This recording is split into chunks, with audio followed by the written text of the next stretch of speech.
Dhirendra, thank you so much for joining us. Let's get straight to our portfolio versus portfolio segment.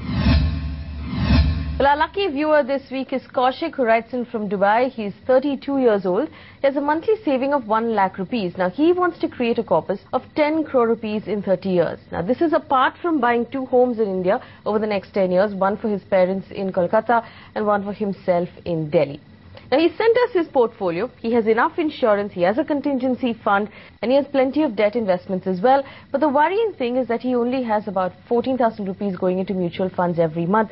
It's a good selection of funds, Dhirendra, but would you recommend he increase his allocation given the time that he has on his hands? Oh, absolutely. That apart, going by what is his mandatory allocation going into fixed income, whether it be the employee provident fund or the gratuity fund, that will all be yielding fixed income. Besides that, he has a recurring deposit, which is fixed income, so to say. So I would suggest that this is now he has the time on his side, and early years should be as much in equity. And of course, investing in equity today and being disciplined about it is it looks like an act of faith going by what is happening in the market, and there will always be a situation like this. So work on your plan. Have and maybe map yourself to our aggressive growth portfolio. Knock the fixed income component because you have fixed income as part of your mandated investment anyway. So just be there and enlarge your, certainly enhance your allocation to equity. All right, enhance your allocation to equity, and our aggressive portfolio is flashing on your screen right now. Write back to us if you need any more help. Our next question comes in from Ranjit Ray. He writes in saying he wants to invest 10 to 15,000 rupees per month for his son's higher education over the next 10 years. Now, he's been investing in the ICICI Prudential Dynamic Fund for the last 1 year, and he wants to know if there's another fund he can use right now to complement the one that he has. Should he be increasing the number of funds he invests in? Dhirendra, obviously, diversification here would be important for someone like him. He's investing for 10 years. He only has one fund. Is there anything else you can recommend for him? For a 10-year term, ICICI Prudential Dynamic Fund is a good choice. That apart, if he has to choose one or two, maybe having the equity, a selection from our equity funds, whether it be HDFC equity or a UTI equity or a DSP BlackRock equity, having a mainstream fund, and of course, not something which is from ICICI Prudential because he has it anyway. So as we keep urging people to diversify beyond a particular specific style. Right, and Dhirendra, for someone like him who's investing for 10 years, he only is putting aside 10 or 15,000 rupees a month, but he has a very long-term horizon. Ideally, how many funds should he have in his portfolio for that single goal, maybe for one child's education? Do you think one is enough, or 2 or 3? Where should he stop? Carefully chosen one fund could be enough.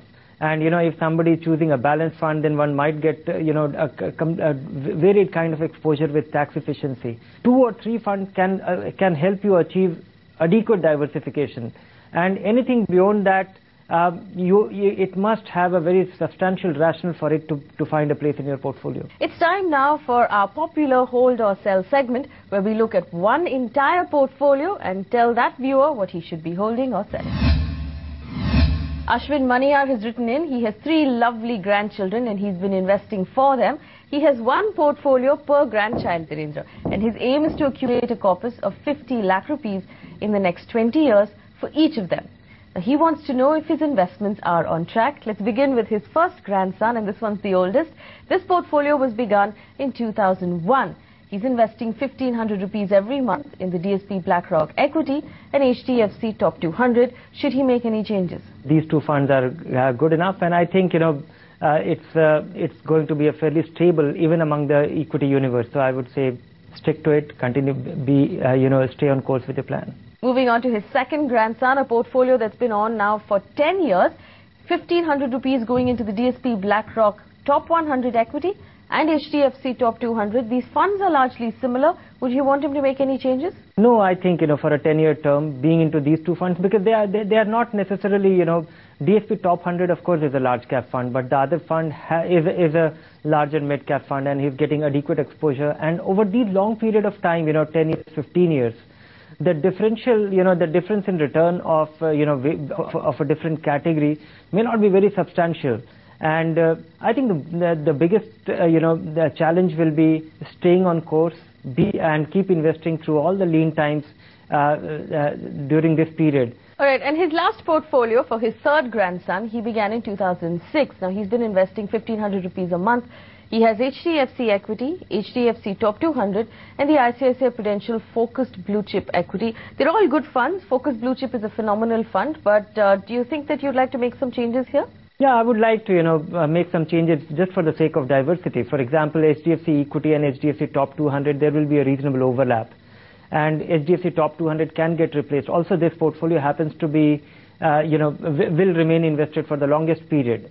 So I would get it replaced by a UTI equity or a DSP BlackRock equity. And third fund is, ICICI Focused Blue Chip is a decent fund, and he should stay on course. This is not a very unrealistic expectation. He's investing 12 lakh rupees of, his contribution to this goal will be 12 lakh rupees over the next 20 years. And if this money, his periodic investment earns 12%, it will become 50 lakh rupees. The other thing I would suggest that, for his first two grandchildren, the elder ones, he has invested, of the 5,000 rupee getting invested is, the 2,000 is going into PPF.